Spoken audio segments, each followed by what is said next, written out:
Congratulations and welcome to teaching students of different languages.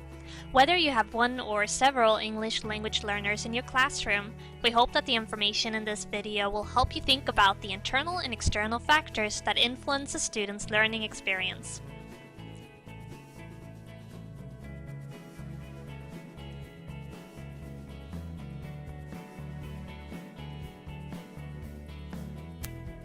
Sometimes an ESL professional or co-teacher is available to help you. However, they may not always be present. So how do you build relationships with your students to help them learn and grow? Following are 6 important categories to promote an inclusive classroom, starting with oral fluency.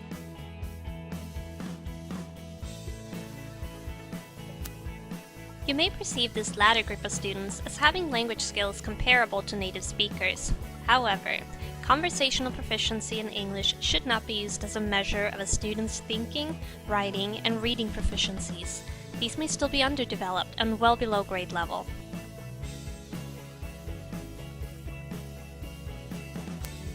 The world beyond the classroom is not simple nor easy. Allowing students to skip readings or create shortcuts to make it easier for them can actually do more harm than good. Instead, consider the following. How can I modify my method of teaching to support different student learning styles? Or what learning tools are available to support students at different levels of proficiency?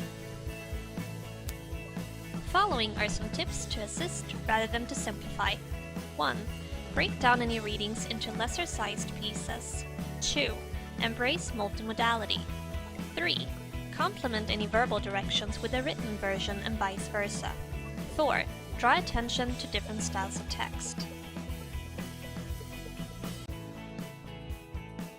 Keep in mind that when your students do not raise their hand to ask questions or comment, does not always mean that they are not listening or processing what you're saying. In fact, English language learners are often well aware that learning the target language, in this case English, is crucial to their success. Students at this age are highly susceptible to internal and external pressures such as feelings of anxiety, being perceived as stupid or wrong.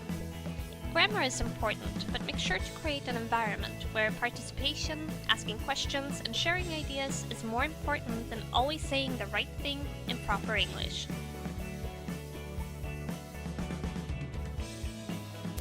For your students to thrive, you want to create a culture of acceptance in your classroom.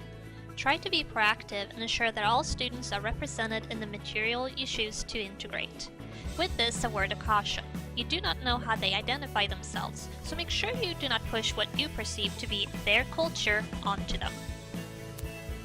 Also, be careful when asking well-meaning questions such as, "What do you do in your culture?" Instead, create a space that allows your students to draw and share from their past experiences if they want to, and oftentimes they will when they are ready.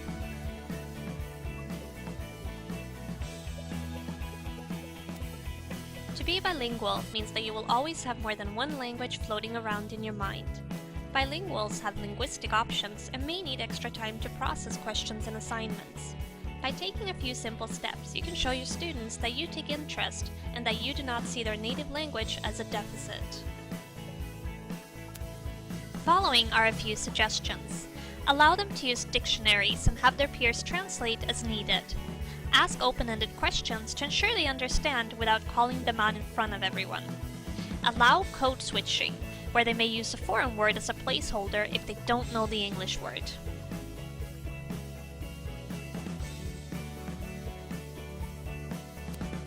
Well-meaning teachers may try to use online translating services when they need to send something home with the students. We recommend to send it in English unless you know the language. Let the parents or the guardians do the translation so that you do not find yourself accidentally calling someone something inappropriate. And there you have it. Embrace your English language learning students. One day, if not today, they will thank you for it. Created using Powtoon.